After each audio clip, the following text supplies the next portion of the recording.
So,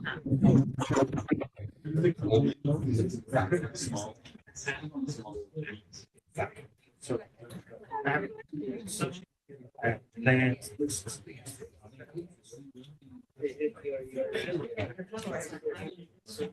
And I have kind of from after that, I couldn't believe that I was actually because of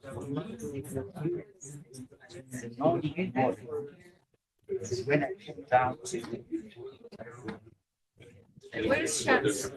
completely Shall we start?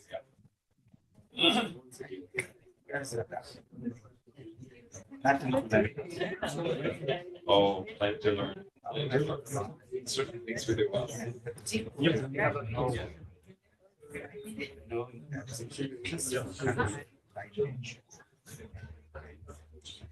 afternoon, colleagues. For the sake of time, and I know that everybody is running from meeting to meeting, let me first start by saying good afternoon and to welcome you all today for joining us, excellencies and esteemed delegates and friends and colleagues.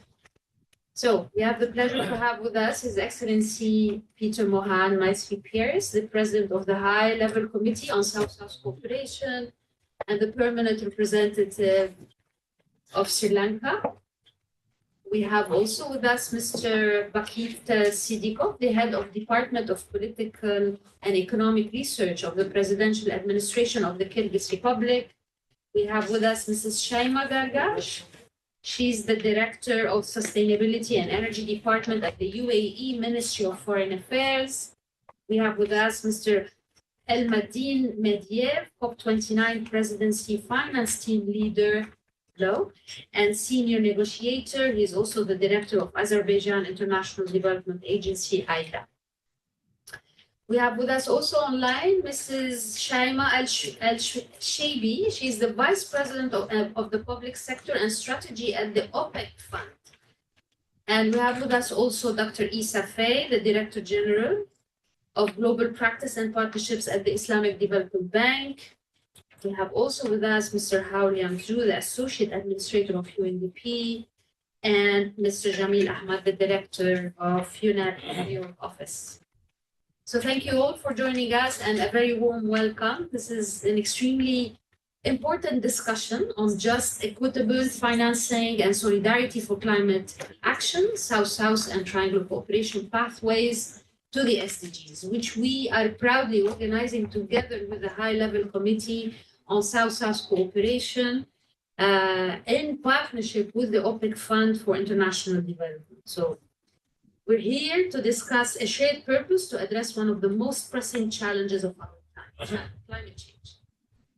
We all know that the reality of climate change is undeniable. Its effects are being felt most acutely in the global south, whether it's rising sea levels, extreme weather events, and prolonged droughts are devastating communities and ecosystems and are causing billions of dollars in economic losses. The SIDS, the small island states, the least developed countries, and the low-lying coastal areas are among those suffering the most. Around 900 million people live in coastal zones at low elevations, equivalent to 1 in 10 people worldwide. The world's richest, 10%, are responsible for 50% of the greenhouse gas emissions, and the poorest, 50%, are only responsible for 10%. This is your famous. Despite population and energy consumption increasing. In contrast, the LDCs contributed to 3.8% of global emissions, while the SIDS were responsible for less than 1%. Climate change threatens not only our environment, but also our progress towards achieving the SDGs and sustainable peace. This underscores, of course, the urgency for just and equitable climate action. It is vital that we raise awareness on the need for climate action that is both just and equitable. Just climate action is also very much intertwined with climate finance. Affected countries most impacted by climate change need substantial financing to address the impacts of climate change, whether in backing global mitigation or adaptation efforts. The UNFCCC FCCC estimates that nearly $6 trillion will be required for developing countries to implement their climate actions by 2030. This also underscores the urgent need to massively scale up climate finance to meet the scale of the challenges ahead. At COP28, we witnessed a historic moment as the world came together to deliver the first global stocktake, providing a comprehensive assessment of our progress towards the Paris Agreement. The conference, under the UAE's presidency, mobilized over $85 billion in funding for climate action, which also included over 700 million committed towards the loss and damage fund. This was a crucial step in accelerating climate ambition with a focus on driving stronger action from all nations. And as we look to COP29, expectations are high for advancing global cooperation, particularly in addressing climate finance gaps, enhancing resilience for vulnerable countries. Let me also underscore that the ABAS, which is the Antigua and Barbuda Agenda for SIDS, adopted earlier this year, also champions bold commitments to scale up climate financing and foster inclusive growth, underscoring that global solidarity is not just important, it is the key to securing resilient prosperity for all. And this week, we have witnessed the endorsement of the Pact of the Future, a landmark declaration that signals a pivotal moment in our global response to climate change.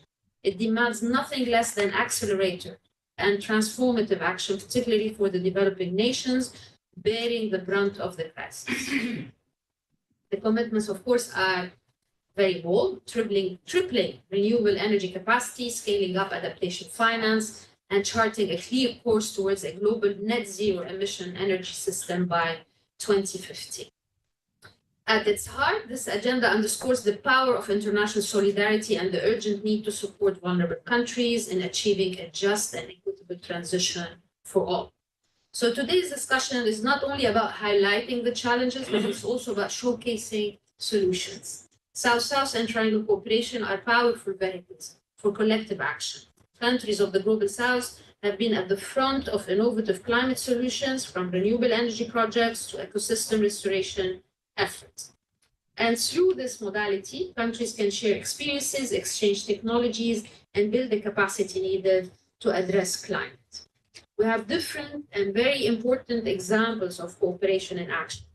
From China's climate agreements with 38 developing countries to India's One Sun, One World, One Grid initiative to UAE's 50 billion investments in renewable energy projects across 70 countries. Southern multilateral development banks such as the ISDB, Asian Infrastructure Investment Bank, and the New Development Bank have all designed climate change policies, mobilized resources, and approved projects focused on creating more green infrastructure. These efforts demonstrate the power of solidarity, of working together, and the transformative potential of South-South cooperation in addressing both mitigation and adaptation, ensuring that climate action reaches those who need it most. We at the United Nations Office for South-South Cooperation, we have been also at the forefront of supporting countries in the Global South to address the climate crisis through South-South and Triangle cooperation, whether via our trust funds and our cooperation agreements, whether with the India-UN development partnerships, the IPSA Trust Fund, or the partnership with China, the partnership with Korea, all of which have resulted in projects that have resulted in very successful and tangible impact on the ground. Through our knowledge and experience transfer, which is at the heart of our mission, and through our digital platform, the Galaxy, we have been sharing more than 950 practices, including 460 of them focused on climate action. And at the cornerstone of this effort, we have recently launched a South-South and Triangle Cooperation Solutions Lab with the intention to also pilot and test and incubate solutions for the countries of the South and with the countries of the South. It's an open platform for partnerships, so inviting all of you to have a closer look at that. We can share, of course, all of the details, but also a call for joining this partnership. last but not least, working with the UN system through the operationalization of the UN system-wide strategy for which we are the custodians. So with this, I want to conclude that the contributions that you will have here will be extremely valuable contributions, especially as we gear up to the COP29 that's coming up soon and beyond. And we also want to make sure that we hear all the voices and amplify those voices for what will come as next steps. With this, let me pass it to our President of the High Level Committee on South-South Cooperation, His Excellency Mr. Peter Mohan Maestri Pieris. He is also the permanent representative of Sri Lanka here in the United States. Ambassador, over to you. Thank you, Dima.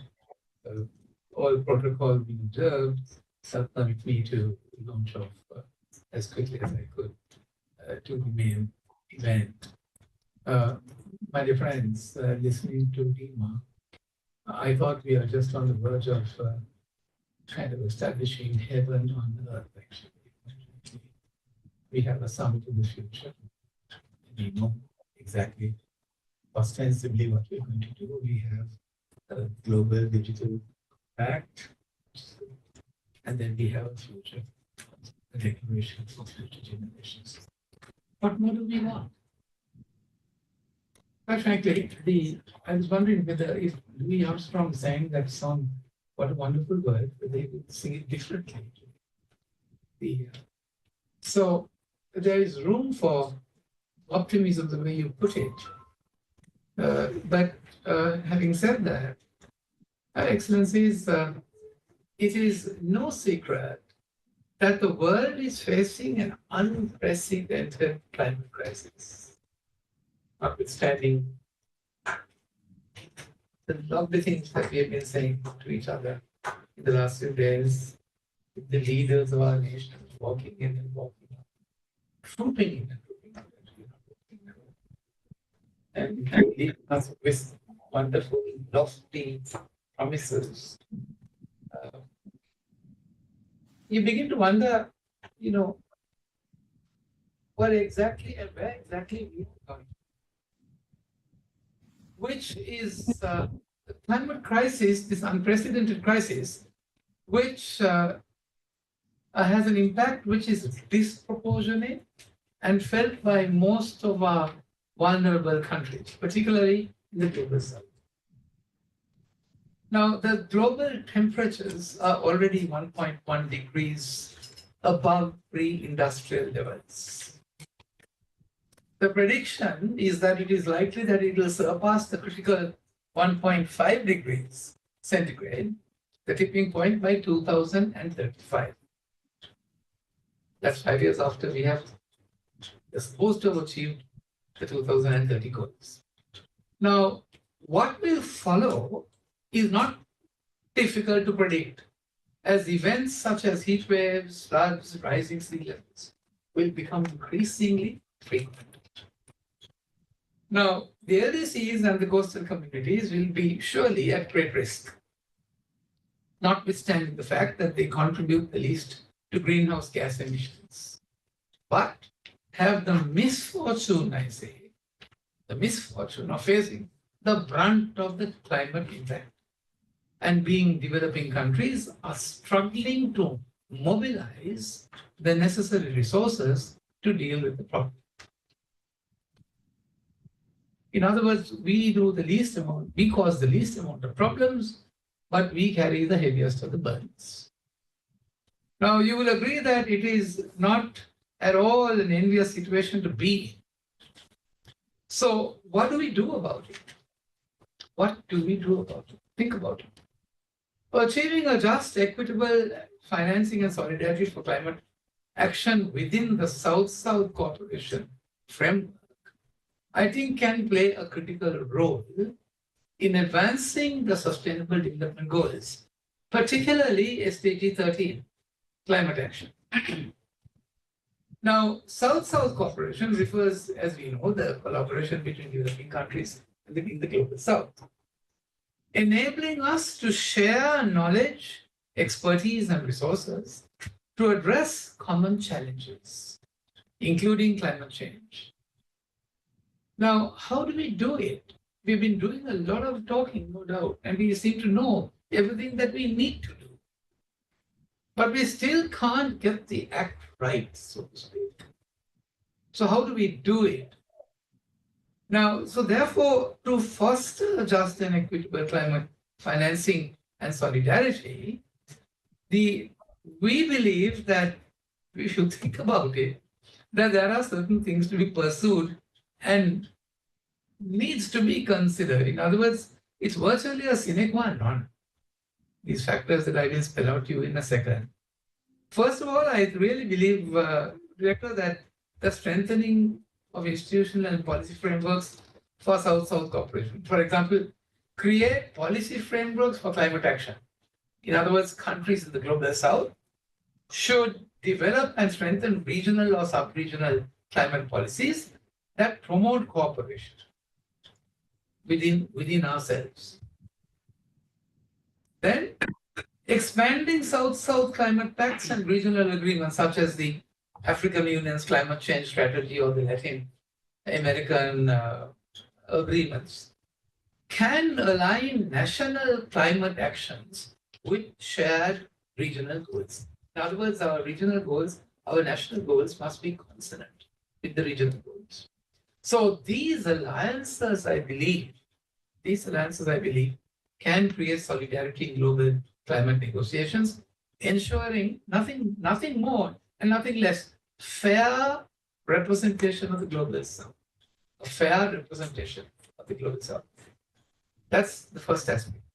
The second aspect of it that I'd like to leave you to think about is perhaps this, and that is, having done that, an equitable climate financing, equitable climate financing mechanisms is another thing that we probably have to give our mind to. In other words, to be South-South cooperation should explore innovative financial solutions like climate bonds, green bonds, and blended finance. These instruments, I believe, can help developing nations leverage private sector investments, multilateral funds, and philanthropic sources to finance climate projects. Now, examples of that include regional funds like the African Development Bank's Africa Climate Change Fund or the Asia Pacific Climate Finance Network. Now, when it comes to debt for climate facts, just let me say a quick word on it.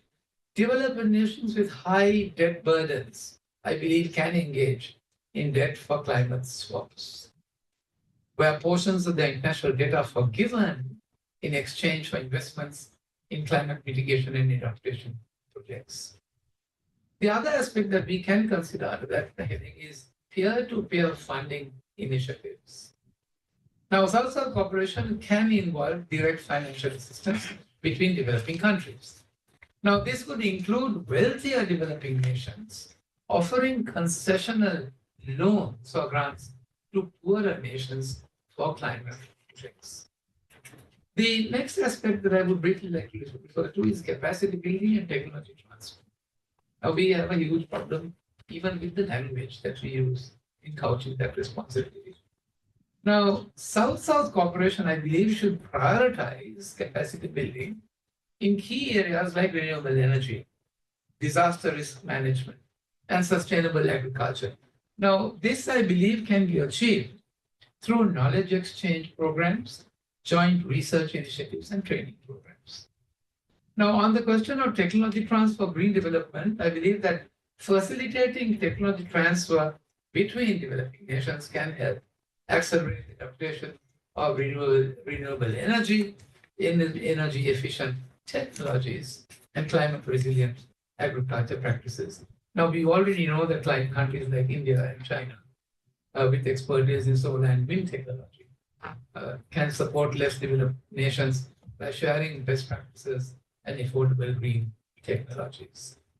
Now, on the question of sharing best practices, successful climate adaptation strategies from one region can be applied to others very easily, facing similar challenges. So for instance, Brazil's experience with sustainable agriculture or Bangladesh's experience with climate resilient infrastructure projects can serve as models for other countries in the global south. The next aspect that I really thought of is the fostering of solidarity and advocacy on a global stage. Just to say one word on it, the global south can leverage South-South cooperation to advocate for fairer climate finance and stronger commitments from developing nations in this regard. So a united front, I say, in international forums like the United Nations Framework Convention on Climate Change can amplify demands for increased climate finance, especially the promised 100 billion per year from developed countries. Then, of course, a demand for climate justice. We know that developing nations in the South are disproportionately affected, as I said a while ago. The next aspect that I would like to probably run past is the building climate resilient infrastructure and ecosystems. Now, developing countries, I think, can collaborate to build climate resilient infrastructure, particularly in areas like energy, transport, and water management. Agricultural practices in the global south are vulnerable, as we know, to climate change. Countries can collaborate on sustainable land use practices, agroforestry, and climate smart agriculture to enhance food security and reduce emissions. I also do, when it comes to rural regional development banks. Now, banks like the African Development Bank, the AFDB, the Asian Development Bank, and the Latin American Development Bank can play, I believe, a pivotal role in mobilizing climate finance for regional projects. Now, through South-South cooperation, again, these institutions can provide grants, concessional loans, and technical support to countries seeking to implement climate initiatives. An important aspect, perhaps, that I must add is the incorporation of just transition principles. Now, what do I mean by that? I simply mean that South-South cooperation can incorporate the principles of a just transition by ensuring that climate actions do not disproportionately affect the vulnerable groups such as low-income communities, women, indigenous populations. Now, joint efforts, therefore, should promote inclusive green jobs, social protection, training programs to ensure that everyone benefits from the transition to a low-carbon economy. It can't be at the expense of the disadvantaged.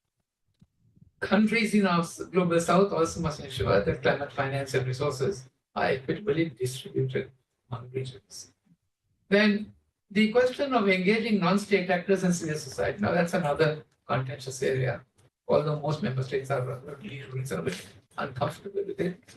Through South-South cooperation, developing countries can engage the private sector to invest in climate resilience and green technologies. Public-private partnerships can be used to finance renewable energy, eco-friendly urban development, and sustainable agriculture. Civil society organizations play a crucial role in raising awareness, monitoring progress, and holding governments accountable for their climate commitments. So South-South cooperation can actually involve, in my view, CSOs to ensure that climate action is people-centered. Just an interesting thing about that, just a few days ago, someone reminded us that the UN Charter talks of we the people. Now, we the people surely can't be we the member states only. So there we are. So the civil society participation is very important. Then South-South solidarity in climate migration and humanitarian responses is another aspect that we need to also take into consideration. Because many developing countries are facing climate-related displacement. South-South cooperation can facilitate joint humanitarian responses to climate migration, focusing on creating legal frameworks for climate refugees and providing support to climate vulnerable regions. Then, of course, coupled with that is disaster risk reduction and the emergency preparedness. Through, again, I say, South-South cooperation, countries can strengthen their disaster response systems by sharing early warning technologies, knowledge, and resources. So, my dear friends, South-South cooperation offers a powerful pathway, in my belief, for developing nations to achieve a just, equitable climate financing and solidarity. I think I've said enough, perhaps, to invoke a discussion. I hope our discussion we can probably go away from this with some solid outcomes that we can actually implement in the future. Thank you. Thank you. Thank you, Excellency, for the insights and really comprehensive of not only practical suggestions, but also a lot of food for thought, as you said, for the discussion to come. Very pleased to have with us today Mr. Haoliang Xu. He is the Associate Administrator of UNDP, to also share with us his views and insights. Let me pass this to you. Sure, Iman, the viewers. Time is short because we started a bit late, so I will try to just get to the points very quickly. I'm tempted to give a lot of statistics, but I think we have enough problem. Okay, so since this is about climate change and also financing, and then about South-South cooperation, so I will give some examples of what we are doing that South-South cooperation can facilitate significantly. And it's all about financing. One thing I think to get the financing issues right, to start with, is that you need to have a reasonable national planning framework supported by the integrated national frameworks, INFFs. You have to have both. You need to have a good national plan, which has the NDCs inside and the other priorities. Then you have an INF that backs it up. Right? That has to be right. If that one is not right, then the rest will not work. And in this regard, we're working with 86 countries, the UN system. We have with DESA and with UNICEF, UNEP, we have the NDC facility, support facility, and an INFF support facility. So we can work with countries to do this. For 17 of the 86 countries, we can prove that we have freed up, mobilized the additional $16 billion towards SDGs. This is because the INFF takes into account private sector flows as well. It's not easy, but with the strong government and the partnerships, this can happen. So how can other countries learn from this process, right, to align public and private resources towards SDGs, in this case NDCs? Right? So there's a lot we can do. And I have an example that I think there are 13 countries today are using INFFs to determine and implementing financing strategies for their NDCs specifically. So we have countries that are working on this. So I think really with the South-South modality, we can really do more of this. And then one of the issues is that we have to use climate action as an opportunity for development, right? Because it's not just climate, it's for development. So again, developing countries are making progress in this regard. We have example from Vanuatu, for example, are using NDCs, right, to stimulate development projects that covers renewable energy, replacing fossil fuels across the entire electricity system, right? And also developing new irrigation systems, and also access to internet. So I think there are examples of how developing countries are using climate and financing to achieve more broader development examples. And so again, for example, right, in terms of countries using finance solutions to stimulate their NDCs, we're working with Kazakhstan, Kyrgyzstan, Uzbekistan, Mongolia, and more. Right? So this again is an opportunity for learning across these countries, but beyond these countries. There's another very important example of how, in fact, we can connect dots not only within UN, but with the World Bank, with other financial institutions. Now, UNDP has GEF funding for Africa Mini Grid program, right? Mini Grid So it's working in 21 countries with about $65 million of JEF financing.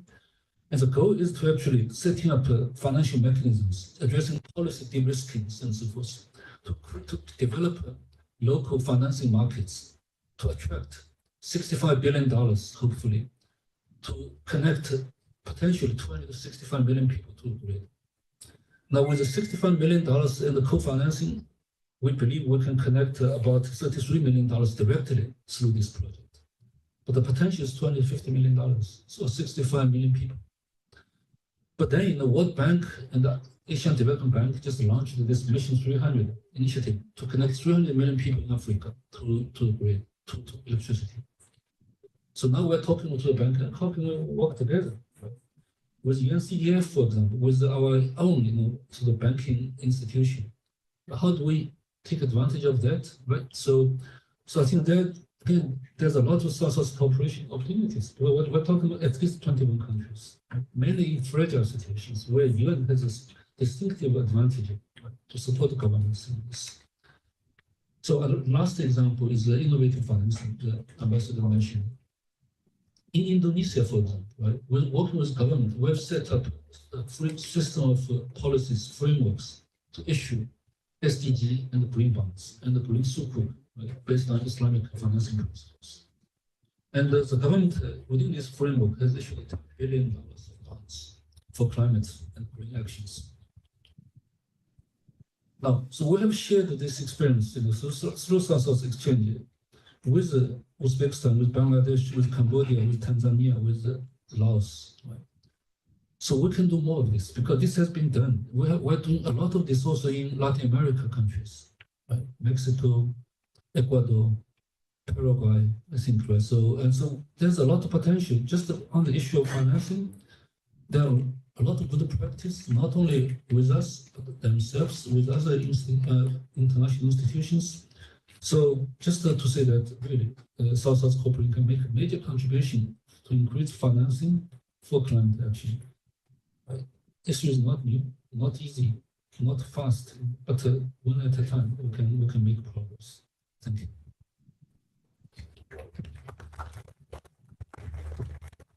Thank you very much, Julian. These are definitely very important entry points, to say the least. But I think, South-South cooperation has been part of the DNA of UNDP in terms of its regional and global platforms and presence on the ground. So definitely the financing part is to explore. We do have with us online the Vice President of the OPEC Fund, Mrs. Shaima Al-Shaibi. Shaima, can you hear us? Can you see us? We cannot hear you. Yeah.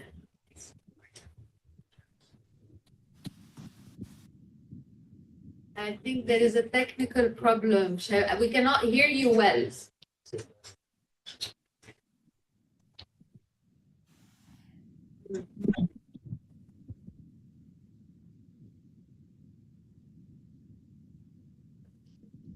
Is there something technical from our side? From their side? Until she can do that, let me say that this event is done in partnership with the OPEC Fund. Shaima, we cannot hear you, unfortunately. Can you hear me now? Yes, now we can hear you. We want to give you the floor and hear from you your perspectives and the undertakings of it. Please, the floor is yours. Thank you. Thank you very much, Dima. And thank you, colleagues, for your very insightful remarks. This gathering really comes at a very pivotal moment for climate action, particularly for those nations most affected by climate-related crises. So, of course, as you all know, the OPEC Fund has been in the heart of South-South cooperation. We've been focused on this very mandate since our inception. Our goal was, as you all know, has been to foster solidarity among developing nations between our member countries and other developing countries. As our president, Dr. Khalifa, often says, South-South collaboration has been and will always be the driving force of the OPEC Fund and is part of our DNA. He sends his very best regards, by the way, to the audience, to the panel, and to you, especially Dina. The mission is, therefore, our mission, the South-South mission, is more relevant than ever as the global climate crisis continues to deepen. This year's Summit of the Future and the upcoming COP29 underscore the importance of placing those most impacted by climate change at the center of our efforts.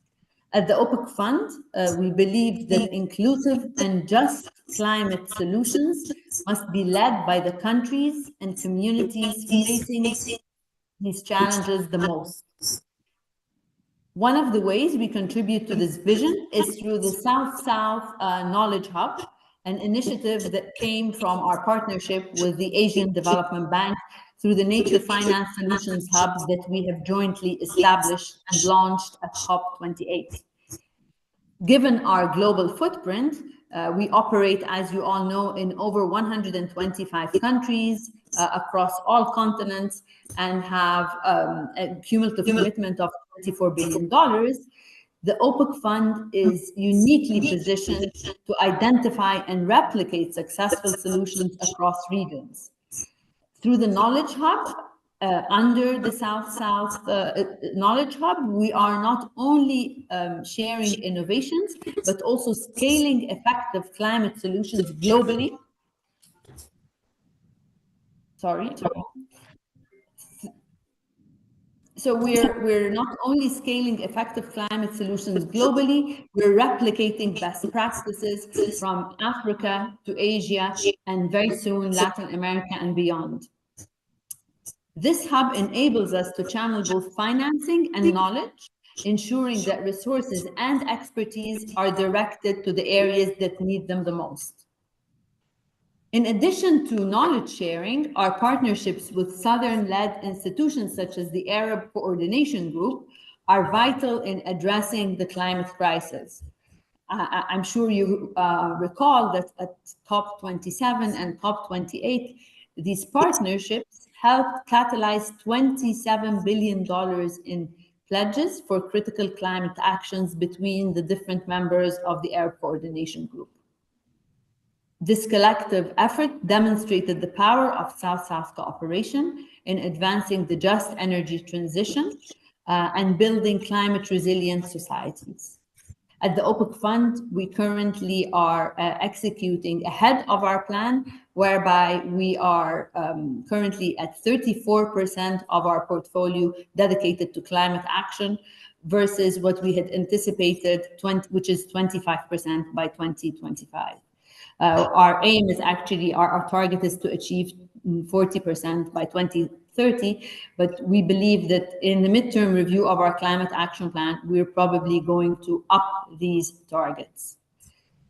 Our focus also extends to ensuring climate justice, particularly for small island developing states, for example, which are among the most vulnerable to climate change. We are in the process currently of launching the OPEC Fund Island Resilience Facility alongside many partners, including the UNFCCC. This is a financing approach that embodies South-South collaboration by being rooted in the needs of the people. We partner specifically with the Pacific Island Forum and the Organization of East Caribbean States, and we aim to increase climate resilience, build the capacity of local institutions to design bankable projects, and mobilize funding for critical infrastructure. All of this is based on needs-based solutions, the needs of the people rooted with the people. By bringing financing partners and local stakeholders, we also are able to create sustainable, scalable solutions that directly benefit the most vulnerable communities. Looking ahead, the OPEC Fund will continue to play a key role in fostering policy dialogues and reforms to support a just energy transition, working closely with governments, development finance institutions, and civil societies, we ensure that every dollar we invest has the greatest possible impact. Our ability to channel financing and intellectual capital, as well as to convene strategic partnerships, remains central to our approach. In conclusion, colleagues in DEMA, the challenges we face are immense, and we all know this, and we've heard this many times. But we strongly believe that the solutions lie in collaboration across borders, regions, and sectors. One thing is clear. The journey ahead requires all hands on deck, and together, through South-South collaboration, we can make climate justice a reality for those who need it the most. Thank you very much. Thank you very much, Shema, and thank you for keeping up with us and for the partnership, and thank you for giving us also the insights about the banks, the Ofid's undertakings in terms of climate finance, but also importantly, the approach on just and equitable approaches. This is extremely important. Thank you very much. As we move into, colleagues, into our next segment, which will be kindly moderated by our colleague from UNEP, Mr. Jamil Ahmad, we have a short video as we prep ourselves for the next segment and for the concrete, country discussions ahead. Thank you very much. And yes, we would welcome Jamil on board, and we will, play the video and then move ahead with the discussion. Yeah, play the video. Okay.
Excellencies, good afternoon.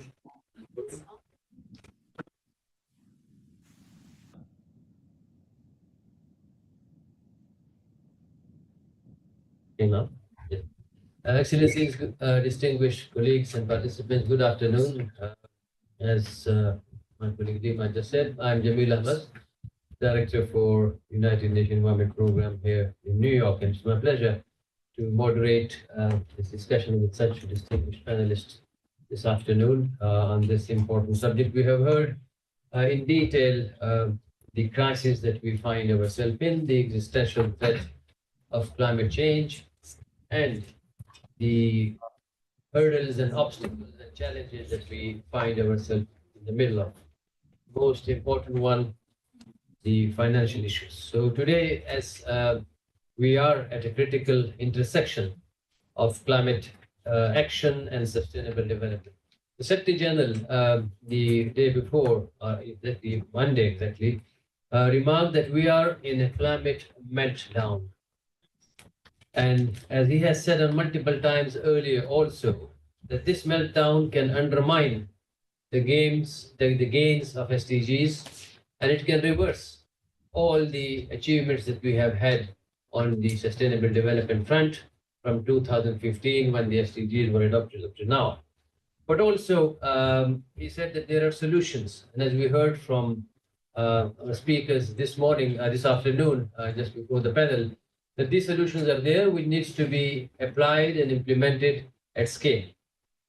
What is important for us now is to see that in the context of this discussion also, how we find new ways, innovative ways for financing and for bankable projects in the global south, which can help achieve the solutions that we have already discussed and shortlisted. So the challenges are profound, yet there are ample opportunities for collaboration and innovation. There are no predefined answers to the questions and the solutions. To quote Albert Einstein, he said that the thinking that got us to where we are is not the thinking that will get us to where we want to be. And this is extremely pertinent to the situation of climate crisis that we find ourselves in today. This is also the juncture where the South-South and Triangular Cooperation can help us harness the new combination of experiences, knowledge, and resources to create pathways that not only address climate impact, but also advance the SDGs. So today, I would like to now open the dialogue where we will share best practices and explore actionable strategies that pave way for a new economy full of opportunities. Thank you, all of you. Thank you for being here this afternoon. And I look forward to hearing your experiences also once we hear the distinguished panelists. So we will start with Ms. Shama Gargash, who is the Director for Sustainability and Energy Department at the UAE Ministry of Foreign Affairs. Each panelist will have 7 minutes. We don't have a time sort of ring, a bell to ring, but we will depend on you for cooperation. And I will ask specific questions to each one of you to respond to. So the question to you, Madam, is, well, just to introduce you also that you are the president, as the president of COP28, UAE has been positioned at the forefront of international climate diplomacy, advocating for ambitious solutions to address global climate challenges, particularly for vulnerable nations. The UAE leadership is promoting clean energy solutions and transitions and supporting climate finance for the global south, highlighted by the $100 million commitment to the Loss and Damage Fund, which underscores its pivotal role in shaping a just and sustainable future. So can you share with us your perspectives and insights on how the UAE is ensuring that these outcomes from COP28, particularly regarding the acceleration of renewable energy transitions, are implemented globally? And additionally, could you also share your insights on the UAE's role in advancing the Loss and Damage Fund to ensure that developing countries receive the necessary support for adaptation and resilience? And lastly,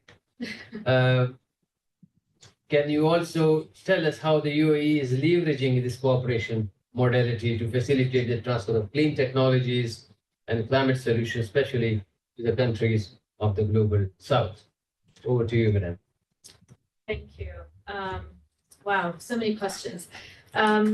So I think the UAE has taken a big responsibility when we announced hosting COP28. Obviously, knowing that there is a big responsibilities because we also wanted to walk the walk, I would say. We wanted to ensure that COP28 was a COP of action, a COP that will continue the momentum and execution and the impact. I think when we look at kind of accelerating efforts towards renewable energy, South-South cooperation, and how we can kind of what the UAE's role as part of this, international community towards developing countries, and that also coming from a developing country. It's not new to the UAE. The UAE has been one of the top donor countries around the world for decades. We've contributed around $98 billion to foreign assistance over the period from 1971 to 2024.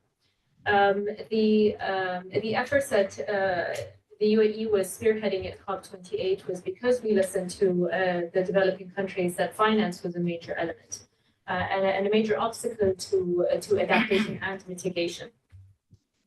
The announcement of the $100 million towards loss and damage was only one element of the commitments that we, as UAE, spearheaded. But we also played a part rallying other developed countries to also contribute to the fund. Germany also contributed 100 million at the beginning as well, just to showcase momentum. And we understood the importance of political leadership in climate action. That was the Loss and Damage Fund. We've actually been able to operationalize the fund. COP27 played a big role in basically rallying 27 countries to take part in agreeing to taking the importance of taking it forward. The UAE was able to operationalize it. We have been working hand in hand with a number of countries. We are kind of in the midst, we just assigned an executive director for the Loss and Damage Fund. The projects will be running in. We have been receiving input from, for instance, the 6 countries after their 5th dialogue. So we are listening to the various developing countries' needs, understanding some countries are even more vulnerable to climate action than others. And so this is where we hope to see a lot of implementation and disbursement of the funds through the loss and damage with the assistance of the World Bank, for instance. Again, don't want to reinvent the wheel on how these projects are being executed. But we also, the UAE has also contributed to a $4.5 billion renewables package for Africa. And the importance of that, and the importance of PPP, public-private partnership, using various, the UAE government with various UAE stakeholders as well to amplify and work on the importance of renewable infrastructure. But also looking at the importance of the economic prosperity that needs to go, like we need to look at the end result that will need to trigger the movement towards implementation. And impact is key. And this is why the UAE as president has also kind of developed the Troika with our colleagues from Azerbaijan and Brazil, because we want to showcase the continuation of the process. And I think this is what is really key, because everyone is doing a lot, but we're not necessarily kind of intertwined together in ensuring we work together to create more impact. Again, coming from a developing countries, we understand the need. Trilateral cooperation is something that we're very keen on. And we obviously leverage the UAE's presidency role as a way to also take forward these various commitments when it comes to the disbursement and implementation. Thank you. Thank you very much, Ms. Virgash. I think you have very eloquently pointed out the efforts that the COP presidency has been undertaking and continue to support it, especially the initiative of the Climate COP Troika is an innovative way to not only to continue the follow-up of the decisions at one COP all the way to the third one in between. Great. So now I turn to our next distinguished panelist, Mr. Ilmadin Mahdiyof, who is the representative of the COP presidency, COP29 presidency finance team lead, and a senior negotiator for the climate change agenda in Azerbaijan. He's also the director of Azerbaijan International Development Agency called AIDA. So the question to you, Mr. Mahdiov, is that as Azerbaijan prepares to assume the presidency of COP, it is set to play a pivotal role in the global climate efforts during this crucial period.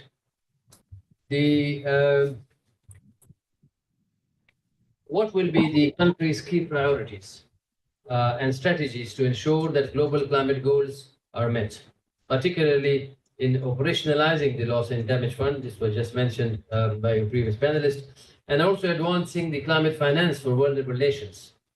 How will Azerbaijan ensure that climate finance mechanisms are accessible, efficient, and effectively support adaptation and resilience efforts in the global south?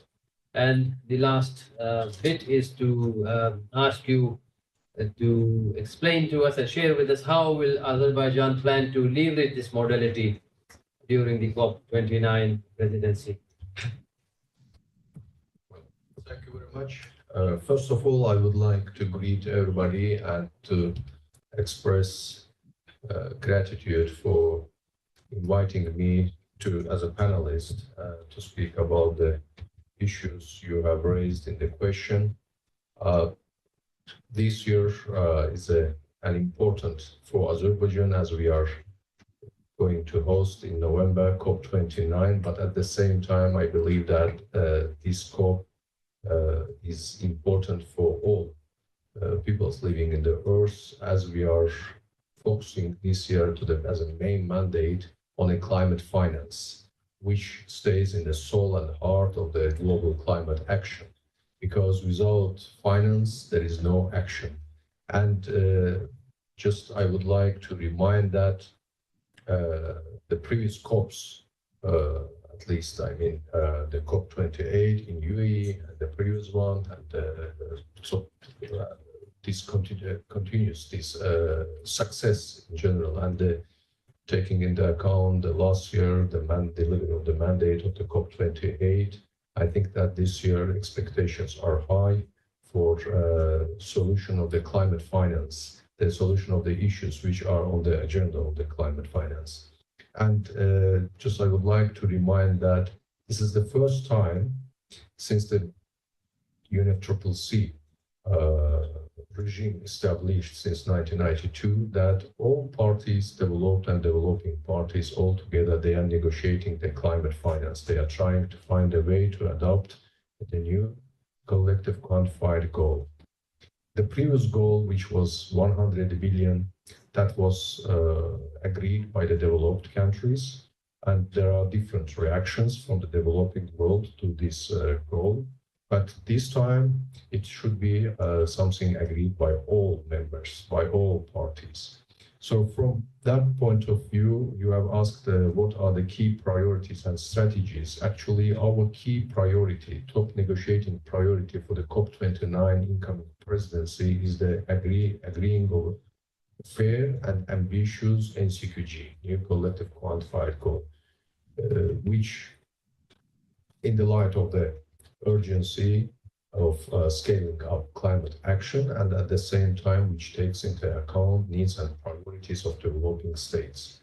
Here, I would like to mention that Azerbaijan is a proud member, part of Global South, and even before hosting COP29, we have entered into South-South cooperation, and through different initiatives, and including through the projects of Azerbaijan International Development Agency, we were implementing different type of projects as a part of the South-South triangular cooperation. From our perspective, the continuity and the consistency of climate action is very important. And without achieving the goals of this year, we cannot focus on the goals of the next year. The next year we will discuss, now actually the country started to announce their submission of NDCs. By the way, I would like to congratulate my colleague from UAE. I heard today that UAE is going to announce to submit NDC before COP29. Yes. So the ambitious NDCs are the main target, the focus of the next year COP. But without solving the financial part of the issue, I think that for the parties, it will not be highly possible to talk about the ambitious NDCs. From that point of view, I mentioned the issue of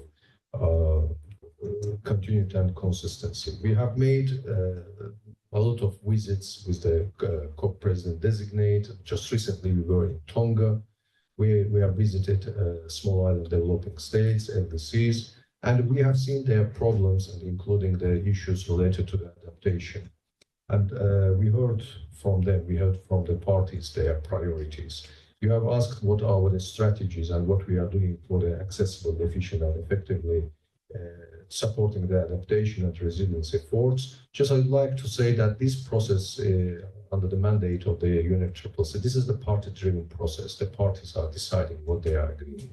As a COP29 presidency, of course, we are doing our best. We are sending our signals. We are demonstrating leadership. We are calling them. We are urging them. But at the same time, of course, I mean, this is at the end, this is something to be agreed by all parties. From that point of view, our main role here also to provide the necessary platform and space for them to constructively engage in the negotiations and also provide political engagement when the technical part is not enough sufficient. With regard to the loss and damage fund, just I would like to say that recently, last week, we hosted in Azerbaijan. We had the opportunity to host in Azerbaijan, in Baku, the third meeting of the board of the fund for responding to the loss and damage.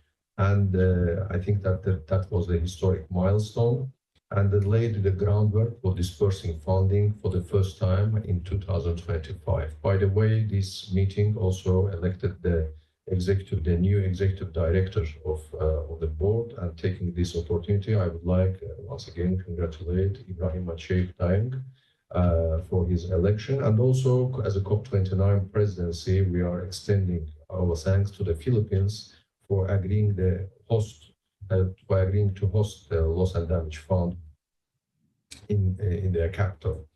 So also I would like to touch very slightly to the adaptation issue. The countries are expecting to submit their national adaptation plans, and as a sign of importance we are attaching to the adaptation issue, we are in process to announce our ministerial pairs on adaptation. We are closely following the issues of the agenda on adaptation, and during the COP, of course, we will host several events, the presidential activities, events on the adaptation. And as a sign of our support in national capacity to the countries which are more vulnerable, just recently, we have entered into cooperation with the Commonwealth Secretariat, and we have allocated $10 million for their projects in the small island developing states.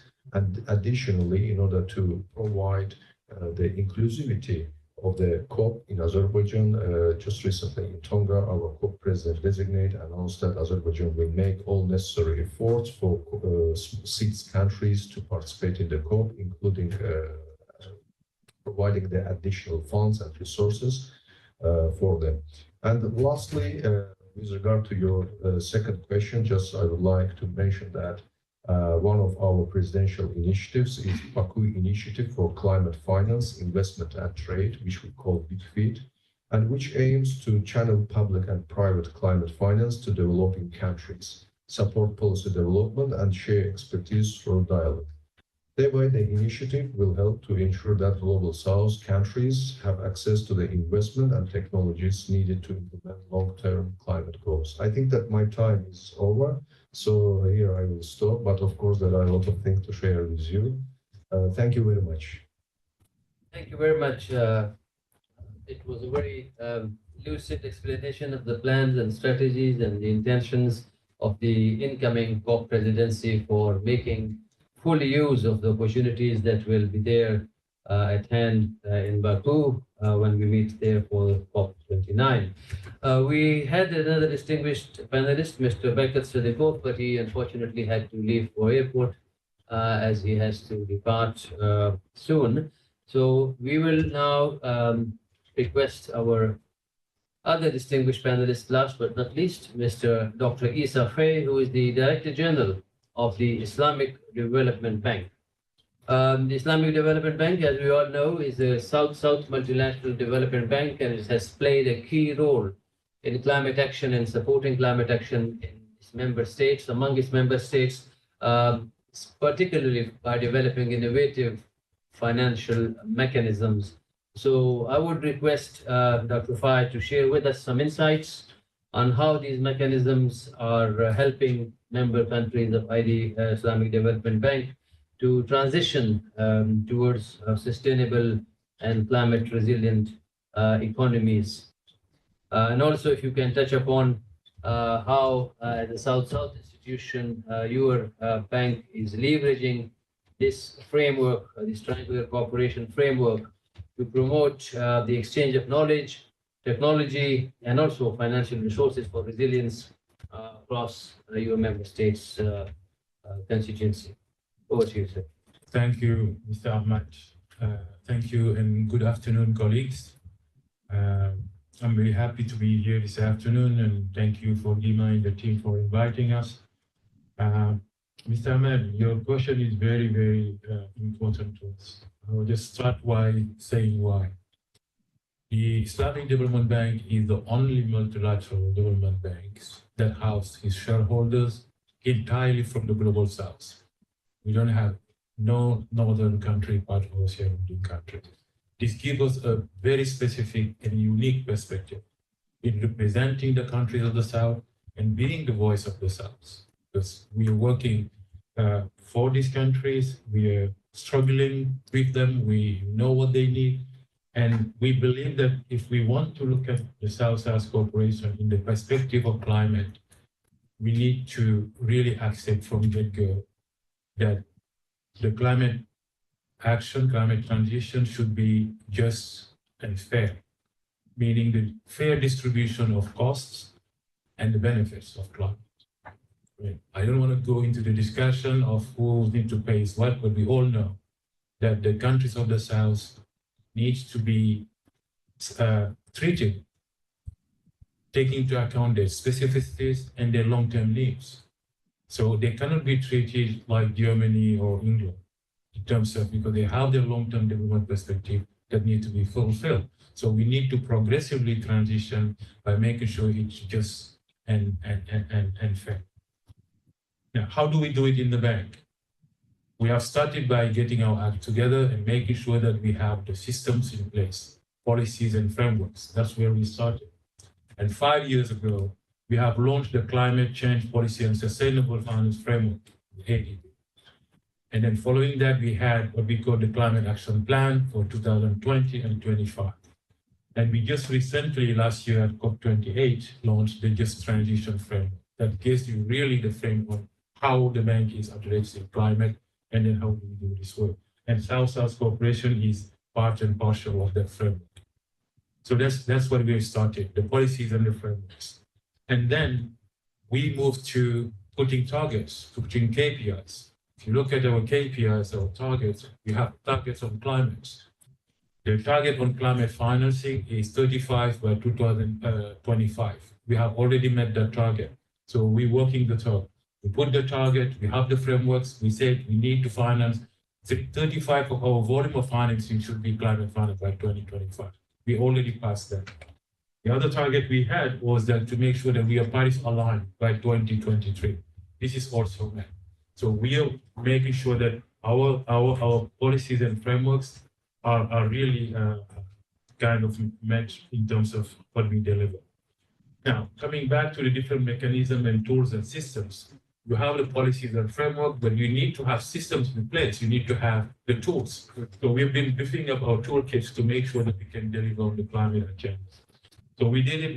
We are the leader in establishing the green market for sukuk, sustainable finance, green and sustainability sukuk market. We started doing that in 2019. We are the only MDB's AAA rating that have been issuing sukuk, sustainable finance and sukuk. And since 2019, we have leveraged or catalyzed $6 billion through the sukuk issuances. And this has helped us really push. And then I was talking about the long-term development aspiration of certain countries.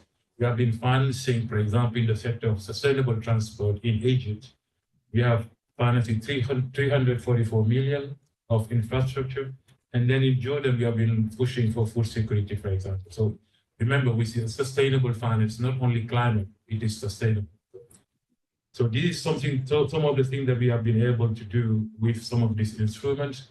And we are continuing to innovate. We are continuing to try to leverage the Islamic finance principle to make sure, and in this case, yesterday, we have a very interesting discussion with our colleague from UNCDF on how to push that frontier of innovation to make sure that we can use Islamic finance for not only climate, but also the social sector and so on. On the climate, we are doing Islamic finance, green Islamic microfinance is something that we are doing already. We are doing Islamic banking for climate action. And also on the halal industry, we have what we call the green halal. So all of these innovation is trying us to contribute to the Islamic, to the climate action. And globally, we have been also supporting the United Nations Systems Observations Finance Facility, SOFF. And it is basically trying to support the system to put in place the early warning system and then be proactive and be informed in such a way that we can take informed decision and also manage weather-related shocks. So last but not least, what we've been doing also, we have been supporting UAE in COP28. We are working with Azerbaijan in COP29. And this year, this particular year is very, very specific. It is at the intersection of three COPs. I don't know if you realize the biodiversity COP is happening in October, that will be followed by the final, the COP29, and then there is a COP16 for desertification. So we are contributing to all of the three. We are working with the presidency in UAE, we're working with Azerbaijan, and for the COP16 desertification, we are handling the finance day. So we are working with all these different partners to make sure the finance day is a success. So these are some of the things, that example of how, as the voice of the South, we are trying to help and deliver. Now coming back to our own tools that we have in-house in working in South-South cooperation.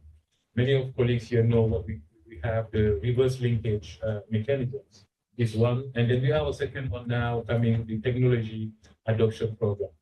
The reverse linkage one is trying to facilitate matchmaking countries that have and those that have not in many areas. We're trying to bring knowledge, resource, skills, technologies from where it is to where it's not. So it can be used for South Scouts or triangular cooperation, and we have been very successful, supporting around 38 countries, and our financing around it is $236 million. And we've done 76 projects, if I'm not mistaken. So a lot of projects have been done. So the project, the system, and this morning we had a workshop that was really trying to know how do we bring the private moving not only countries to country, but also bringing the private sector. The technology adoption program is just focused on like bringing technology, transfer of technology from countries in the South, but also North and South. So I know that you're pressed by time, but I'll just leave it to that and happy to respond to any questions that you may have. Thank you. Thank you very much. And a big hand for the panelists for the break. All of you have very clearly articulated the opportunities and the work that is underway. So we would now open the floor for any comments and questions. I would like each of the questioners to kindly introduce herself or himself and then ask a very specific question. I will the traditional ice-breaking job do myself. So, Madam Gargash, you mentioned that you have put 4.5 billion as a renewable package for Africa. And Dr. Ilmadin said that they have the Baku initiative and also agreements and memorandum of understanding with the Commonwealth and for SIDS and maybe with other regional organizations also. And Dr. Isa mentioned about the just transition framework. What would be challenge number one in these initiatives? And how do you foresee to resolve it within the period of the trial? Quick response, please. Madam, from you. So, again, if we go into the challenges will be multiple. But I think this is where we have to stick together in terms of ensuring an impactful solution. I think the challenge generally is about sustaining the momentum and making sure that each process actually complements the other. And I think in the 4.5 kind of renewable package in Africa, we're actually bringing multi-stakeholders engaged, UAE and Africa, together to ensure the execution and kind of delve down into the projects. And I think in a nutshell, the challenges we face is basically ensuring the sustainability, continuity, and also the momentum. Thank you very much. Dr. Al-Madin? Just first of all, I would like to mention that I totally agree with Madam Gargash that I mean the consistency is very important in any action. So from that point of view, of course, there can be multiple and various challenges, and sometimes we are facing it even now and trying to overcome. But the main problem, which I can assume that could be it comes from the parties as a party-driven process. I mean, if they are mature and constructive enough to find the common grounds, find the landing zones, and to agree on the issues. But on a national capacity, of course, I mean, we are committed to continue our efforts, and I mean, in national capacity to work with those countries which are the focus of our projects, and also to implement the announced initiatives within our COP29 presidency. And by the way, just as a last sentence, I would like to add that we don't see our role just this year hosting COP29 and that's all. Of course, presidency will end, but Azerbaijan as a country, we are going to be a green-friendly country, climate-friendly country, and afterwards to be an active member of the international climate process and to contribute to the development of the global climate action through different mechanisms, including the active involvement into the negotiation process, active involvement to the realization of different type of projects. Thank you. Thank you very much. I think that last point is very important, providing leadership to the struggle and the efforts for climate change. And I had honor to meet with the incoming presidency minister Babayof last evening, and he is very committed to carry on the work of climate change and climate action in a more active and proactive manner, even beyond the presidency. Thank you for that. Let's go to Dr. Isa. I will just abond the same direction with my colleagues on keeping the momentum, but I will add that time is of essence. We need to move fast. This making plans and pledges and all this, I think we need just now to go and concretize, make things operational. I think that I hope Azerbaijan will help us really turn all these pledges into concrete action. Okay. Great. Thank you very much for that very good, quick response. So the floor is open. Any participant, kindly raise your hand. Yes, the gentleman at the back, please. Hi, my name is NJ. I work for a private equity firm which is based in Japan, India, Singapore, also now in UAE. So thank you for sharing this wonderful program. I'm going to share another perspective. The capital that comes from governments and multilateral bodies is necessary, but not sufficient. It requires private capital to join. Why would private capital come? I need a return on my investment. What gives? The climate change is very esoteric. All the programs we talk about are very different to understand. However, there's a lot of money. The other side of climate change is pollution. It's not futuristic. It's here and now. Every country, especially in the south, when you go there to buy hard fries, they're dirty. There's a lot of garbage. It's not scientific disposal. However, if there is a policy that accompanies that feeling, there's enough science and technology that comes and garbage is good. So if you were to scientifically dispose with a good policy, private capital can come in and pollution solutions can be great for the climate. For example, so we brought in Japanese technology. It's actually truly triangular cooperation. We brought technology from Japan. Our private equity firm put some technology to bring plastic into fuel.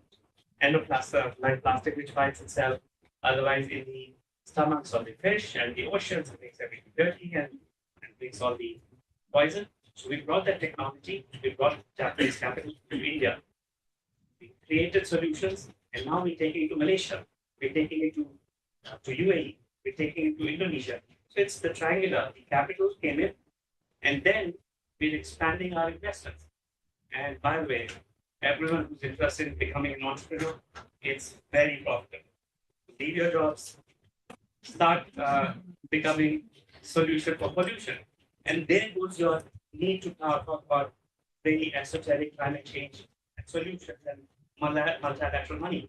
Thank you very much. Invest in context like that. So please join us in talk to. Thank you very much, and I take your advice very seriously for joining you a new career. Good, this was a good comment and very informative. Anybody else? Great. No, we all are pressed for time and we have other things to do. Sorry, just to Oh. add on that comment. I think that Yes, there yes, was please. a type of question also in that comment. Go ahead, go Some ahead. expectation Yeah. maybe from us. Speaking in terms of the global investment, I'm actually financial flows. I can say that just only 25% of the global climate investment goes to the global south. Technology investment, actually, climate technology investment, 25% of the global one goes to the global south.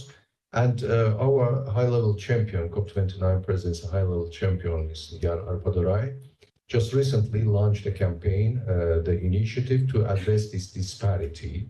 And the name is the Impact Makers. And so she tries to raise global attention to the climate innovators and also together, not just to the climate innovators, but the leaders, the community leaders, but at the same time, climate SMEs. So this is in the focus of the COP29 presidency, and we are trying to do our best to work on that stage. But to be frank, personally, I don't know what's the profit there, but you shared the good news about that. Thank you. Thank you. So we are really short of time, but I have 3 more requests for questions. What we'll do is we'll take all the 3 questions and then we will come to you for brief responses. So let's go from the gentleman in the back, please. Yes, go ahead. Thank you. Thank you very much, panelists. My question is to the. Can you please speak a bit louder? Yes, my question is to Mr. Elmandi. Thank you so much. I've been involved in inside of Islamic Development Bank in COP28, and now we go to COP29. My straightforward question is: how are you bringing private sector and in addressing the issues around climate finance? So, do you have? How are you bringing private sector around climate finance and investments in climate finance operations? So I'm looking at really high level investments from the PEs and VCs, etc. And how do you plan to engage them For example, it was in both in Sharm at the same time as well as in Dubai, there were initiatives which were made, and even the heads of MDBs as well at some point touched upon it. But in terms of action, we had discussions about loss and damage fund, which Madam Shaima has mentioned, but more in terms of bringing in the really big funders who are making really big investments. What do you have any plans towards it? Are you bringing them on board? Are there any discussions on table at this moment? Thank you. And you pass it on to me. Thank you so much. My name is Mohammed Abadi. I'm the Senior Investment Manager with the UN Capital Development Fund. I think one of the main issues that have to be tackled in the next COP is it's not only the issue of the availability of funds, but whether the funds are flowing down, especially to the least developed countries and low-income countries who are facing major debt burdens and, honestly speaking, cannot borrow anymore. And even if they do have any fiscal space, it's all going to servicing their debt obligations. So without necessarily looking at specific financing mechanisms, not looking at project, but mechanisms by which least developed countries and low-income countries can have predictable and consistent finance that goes to solve basic their climate adaptation mitigation, we're never going to be able to solve this bottleneck. So I think one of the issues here is to how we can concretely table this in the next COP. The second thing is there has to be a risk-sharing mechanism that can de-risk basically finance to this huge segment of countries that are actually all in the South and all in need of climate finance. So UNCDF being a finance arm of UNDP and of course a platform for other UN agencies, we are very much looking at deploying our mechanisms and our platform to bring guarantees, specifically working with like-minded partners like Islamic Development Bank and other players to start to look at how we can bring guarantees to de-risk basically climate finance mechanisms so that money can be channeled to national development banks or commercial banks to access finance rather than just looking at projects in isolation. So I think I would like to very much know where are the plans to in the next stop to focus on those areas. Final question, please. Thank you. My name is Bobby Olarte. I'm Senior Advisor for South-South Cooperation at the United Nations Population Fund. And Ambassador Perez, in the earlier segment, said that climate change is impacting the other SDGs. Indeed, at UNFPA, we found in our research that climate change is in fact impacting on issues like sexual reproductive health, gender-based violence, and even health outcomes of elderly in an aging population. So this is not a question, or just a call that with climate actors here in the room, we would like to have more partnerships, certain partnerships between the climate actors as well as in other SDGs, including sexual reproductive health and gender equality. Thank you very much. That's a good point. Also, climate change is affecting all facets of our society and all facets of our life. Yesterday, there was a report how climate change is affecting mental health of women and young people around the world, how climate change is affecting the rights of children. There have been reports by UNICEF and others. So thank you for raising these points. I would now request Mr. Mehdiyo first to respond, and then the other two panelists to chip in if they need to, if they want to. I can have microphone back. South-South cooperation.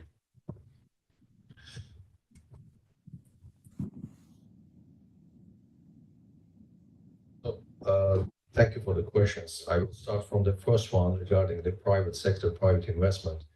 Actually, that's not secret. The essential part, the important part of the ongoing negotiations of the new collective quantified goal is devoted to the role of the private sector, because now there are different type of submissions and suggestions from parties, but in all of them, definitely, I think that the private sector is included. And to be frank, I mean, I think that private sector has also a role to play here. And from that point of view, just not to intervening to the negotiation track we as a COP29 presidency, just to raise awareness about the role of the private sector, of course, we are also continuing that momentum created in Sharm and also, which was successfully implemented during the COP28 in Dubai. So this year we will have the Business, Philanthropies and Investment Forum. Our high-level champion is coordinating and leading that initiative, and she's working very directly and closely with different groups, networks of the private sector from different parts of the world. And we are expecting the important companies, the CEOs, the leaders of the private sector to participate in COP29, so to take more responsibility and role towards the implementation of the global climate action. And with regard to the second question, just very shortly, I want to mention that we are working very closely with the multilateral development banks and international financial institutions. Just yesterday here, taking this opportunity that as a COP29 presidency, we are in New York. We gathered the multilateral development banks. We met with their climate directors, with all of them who are here. Those who were not in New York joined online. We have discussed once again our priorities, what they can do. And I think that in general, the ongoing MDB reform process will be able to address this issue very closely. But our expectations from MDBs is that as a part of the also their role as a part of the ongoing negotiations on the NCQG, both MDBs and the private sector will do the necessary. But very important moment to mention here, we cannot leave all the burden, all the share to them. That's very important to create a guarantee. And that's very important to involve the public finance to the issue. So the public finance in the core, it should be something catalyst for private sector. From that point of view, I think that the negotiations and the process will go in the right direction, and at the end we'll take the outcome. Thank you very much. Thank you, Mr. Diouf. Ms. Sharma, you want to?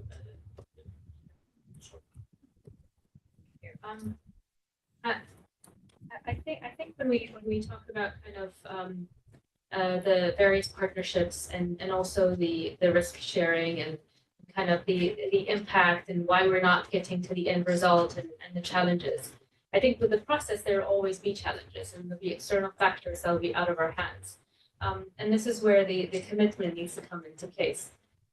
When we talk about kind of bringing in the private sector, of course, the private sector has a key role to play. But when we say the private sector, it's not just the MDBs and the IFIs. It's actually the local communities. It's the stakeholders. It's every stakeholder involved, vertically or horizontally, within these communities. And if these various stakeholders don't feel like they have something at risk or something at stake, or don't understand the cost implications or the lives that are impacted, they will not be a part of that process. And so I think this is where governments need to show commitment, because the private sector won't come in if the governments are not there to guarantee, secure their investments, or even ensure that the right policies are in place. But there's also the need for capacity building and training local communities, because without that, when the private sector is out, when the government changes, if the communities and local stakeholders are not up to scale or have that capacity, then they will not sustain it. And I think this is here, you mentioned the SDGs and how we're falling back. There's 2030 is just around the corner. If we look at, for instance, the water, so the UAE will be co-hosting the 2026 UN Water Conference with Senegal, 2 countries from the global south. I think this is the first. And so when we look at the SDGs, we can't say that it's too late and that we don't and that time is running out. Time will always run out. But we need to encourage each other to continue that momentum. The SDGs, yes, we're not there, but it doesn't mean that we cannot at least make progress. The issue is a lot of the climate impact is a long-term goal. You won't see it immediately, but it's more of the patience and kind of everyone needs to understand and see the vision to be able to follow through. And if that doesn't come into play, it'll be very difficult to maintain and even attract these stakeholders to be a part of that climate action and change making. And so again, in order to mobilize action, you need to showcase that there is a cost factor, whether it's the lives and livelihoods, where it's the actual dollar sign that will need to be that is going to be impacted. Climate change is real. For instance, we cannot doubt that, and it's just more about political leadership as well. The private sector's role is to be a part of that bigger community and be kind of innovative and come up with new technologies. And so it's the call to leaving no one behind and moving together is the way forward. And I think this is where the concept of the Troika and continuing efforts is not just for the legacy, but it's also to ensure the impact is actually there and it's a real action-oriented impact. Thank you. Very well. Very well. Thank you. Dr. Pai? I don't know what I can say. Yeah, It's a very eloquent point. I think I would just say that for it to be inclusive, there is a cost factor. We need to bring concessional financing, which is lacking into many of our countries. It's not about just the financial engineering that I mentioned, but also their absorption capacity, building, and then able to leverage concessional financing. We are trying to do our best with the GCF, the Global Climate Fund. We have got some concessional money now. We are accredited and we are trying to deploy it. So working with UNCDF and others, I think we will be able to get there. Thank you. Thank you very much. Concessional financing will be important, as the question about the debt relief was raised, because the debt burden is forcing developing countries in the global south to divert whatever money they have for development to relief, to disaster, to health, to education, which are more essential and more urgent. So unless and until there is fiscal space created and sustained and enlarged for the global south through concessional financing or through debt relief or to other innovative financial mechanisms, which can then help sustain the climate action. And this is why the Secretary General has always been very insistent and very clearly articulating the need for the reform of the international financial architecture on the global scale as well. With these few comments, we have come to the conclusion of the panel discussion, but not the event. We have my colleague, Mr. Samba Thiam, who is the Senior Policy Advisor at the South-South office, to come and deliver his concluding remarks. And I thank you all for your engagement. Thank you, the participants, for raising very good questions, and wish you a good evening.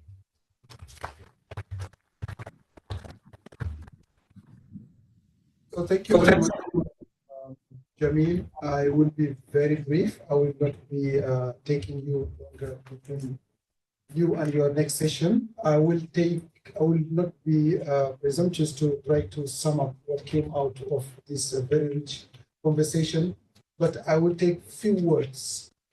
One is solidarity. We heard what our colleague from UAE talked about, the Troika and the legacy that is expected from that. The second word is consistency. Consistency in terms of engagement, in terms of coherence of delivery. The third word is a green, friendly country, but that is taking leadership. And it takes me to what our colleague from ISDB said, 3 COPs in 1 year. But more importantly, 3 COPs in 1 year in the Global South. And this is where the leadership of a Global South hosting country is important for us. And us as participants here, but us as the UN Office for South-South Cooperation. And thank you for that. The 5th word is action. We said action is now. Good plan of actions, good strategies, but we need to act. Action and action. Another word that came is innovation. Reverse linkages. I think this is something that is in the DNA of the South-South Cooperation. Reverse linkage, I think this is something that's very important. Last but not least, finance. Finance. In East Africa, we call it PESA. It's important to talk about finance on paper, but we need to get money for action to be done. And with these words, I really want, on behalf of my director, Dima Al-Khatib, who is in another session, the president of the High Level Committee on South-South Cooperation, who were to be here also, but caught in another session, to thank us all for being here until this last minute, but also most importantly, to thank the panelists for sharing their experiences, but my colleague Jamil for facilitating and moderating this session. I thank you all, and I wish you the rest a good evening for the rest of the day. Thank you very much.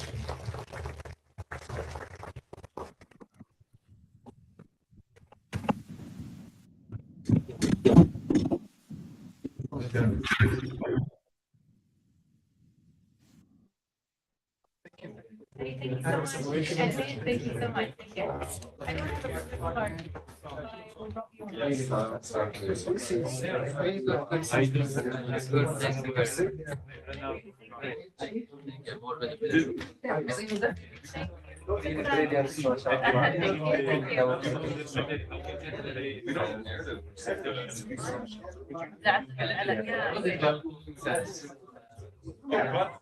I will drop you Yes.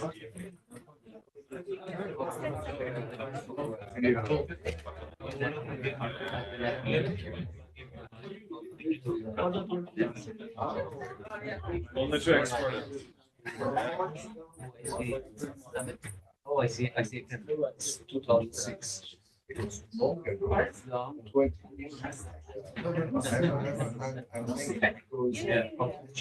I know. Very nice. If I find something Yes. Good question.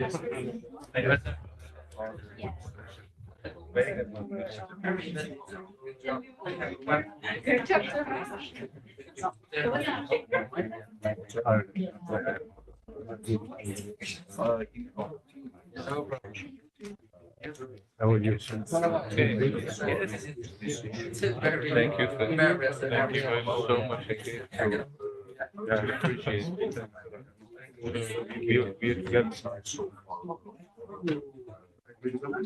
yes, please. How was your day?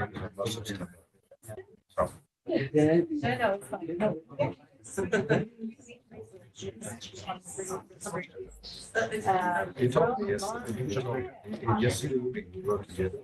Dimitri, take care. Take care. Thank you, Dimitri. Safe travels in case you travel.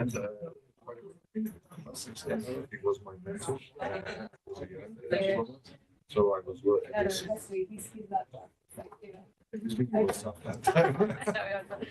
Thank you. Josh. Lovely meeting you. Thank you so much. Thank you. Thank you. Thank you so much. No, thank you. So you're with the mission here now? No, I actually from Abu Dhabi. Okay. Yeah. I will. You know, this was the first place I wanted to work at when I graduated. I don't think about design. We'll see.